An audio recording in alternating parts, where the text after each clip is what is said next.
Hello， 大家好，又到了大家最爱的娱乐时间了，快来看看本期都有什么内容吧。近日有媒体罕见拍到了赵丽带着儿子现身商场，这也是赵丽自与王一博之间的粉丝风波被点名批评后的首次现身。当天赵丽的儿子身穿灰色上衣、白色短裤，2岁的想想皮肤白嫩，身高优越。对于这样温馨的一幕，依旧阻挡不了存在着不一样的声音。有人表示说，赵丽这是要走 baby 的路线了吗？靠儿子挽回路人缘。其实说实话，这段时间本来就是狗仔蹲守的时候，尤其赵丽刚刚发生过这种贝利典型的关口，这么多人盯着，被拍到的概率很大。再说了，当时冯绍峰上节目爆出儿子的名字叫想想的时候，其实赵丽方面就挺不高兴的，不希望暴露关于孩子的隐私，一直以来也从来没有宣传过这方面什么，所以多方揣测的就散了吧。说来也巧，这边的事情还没完结，另一边王一博关于我必须有个儿子就登上了热搜。前锋退出《天天向上》后的第1期节目，王一博成为靶子了。这期节目的主题是30年后的自己，主打丰富多彩的老年生活。因为众所周知的原因，这一期节目也是临时加紧录制的。王涵、大张伟、王一博都画上了老年妆。王一博等人画上老年妆之后，节目组安排3个主持人畅想30年后的生活，并给了王一博一张纸。本来节目组打算引导王一博读出纸上的话，但很快王一博意识到这是节目组在套话，于是不愿意读出这段略显浮夸的话。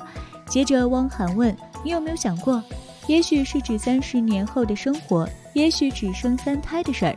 王一博回答，3个太多了，2个吧。重点来了，王一博随后接着说，反正得要一个儿子，会教他摩托、滑雪、滑板。问题就出在反正得要一个儿子这句话上。王一博生儿子的谈吐一出，即刻就有很多粉丝连夜表示不想上班了，但是也遭到了不少质疑的声音。网友质疑的第一点就是，作为父母是没办法控制自己一定会生儿子还是生女儿的。那么王一博为什么能笃定地说出反正得要一个儿子这种话呢？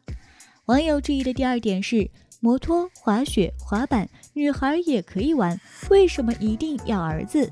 王一博是不是有重男轻女的倾向？任谁都知道，现在的网络环境对于男女平等的话题是比较敏感的。在保险的情况下，一般明星都会说男孩女孩都可以，还有一部分人会主动说自己就想要女孩。当初更带着老婆王思然参加综艺《新生日记》，王思然分娩后生下一个儿子，更还表现得有些失落，因为他特别想要一个女儿，甚至还憧憬过给女儿扎马尾的美好景象，因此还捞了一波好感。还有汪小菲，他和大 S 育有1儿1女，大 S 经常吐槽汪小菲把女儿当宝贝，对待儿子就很粗鲁，赤裸裸的重女轻男。汪小菲的解释是，女儿得宠着来，男孩就应该培养他的阳刚之气。陈飞宇在节目中也曾表示过希望自己有个女儿的想法。汪苏泷说自己以前喜欢小男孩，但在节目中认识了很乖的小女孩之后，又很想要一个女儿。刘璇家第1胎是儿子，第2胎是女儿。刘璇作为妈妈更直接放话说，我就是重女轻男。这些事情都让明星本人收获了很多好感，而这些年被冠上重男轻女帽子的明星也不少。张艺兴曾经说过自己希望生个儿子，可以继承自己的衣钵和音乐天赋，这番话让网友强烈 diss。 张艺兴还说希望生5个儿子1个女儿，数字清晰明确具体。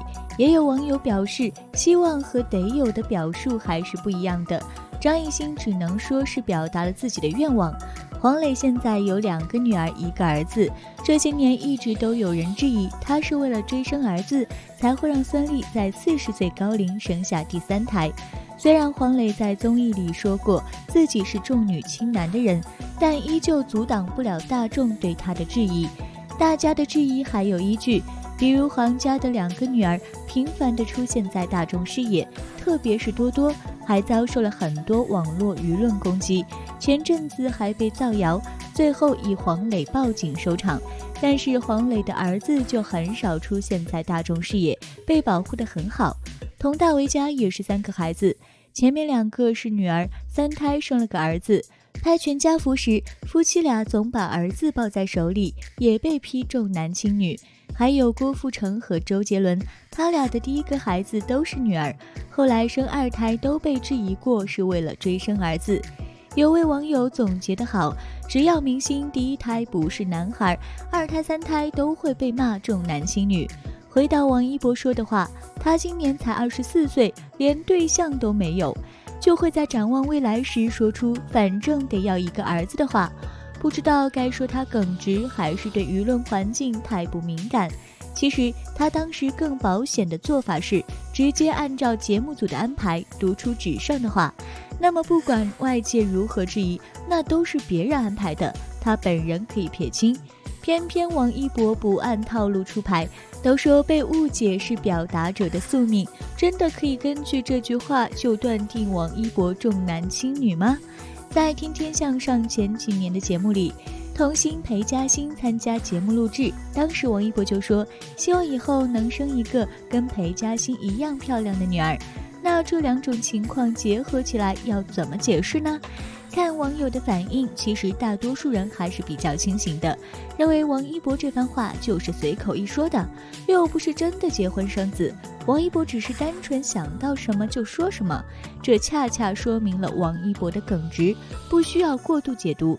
自从前锋出事情之后，王一博也就成为了天天向上的扛把子，局势已经不容许他安安静静的当个美男子了。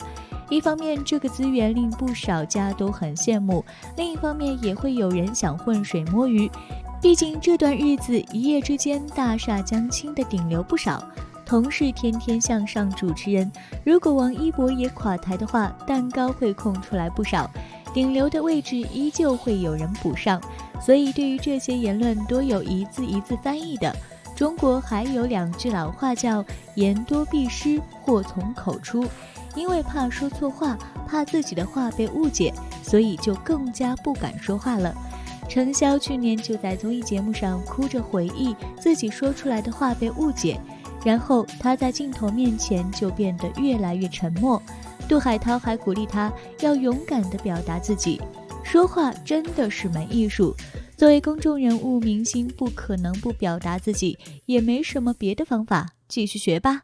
而且经历过刚刚的饭圈清朗行动，应该大部分粉丝都更加理解了这样一句话：离作品近一点，离生活远一些。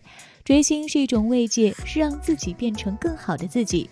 如果只是挣扎于自我感动与绑架中，那就偏离了本质。还是关注接下来王一博和赵丽颖的作品吧。王一博接下来有着和陈晓的《冰与火》，还有和黄轩、宋茜的《风起洛阳》。赵丽颖的存货有郑晓龙导演的《幸福到万家》，以及爱奇艺迷雾剧场的《谁是凶手》。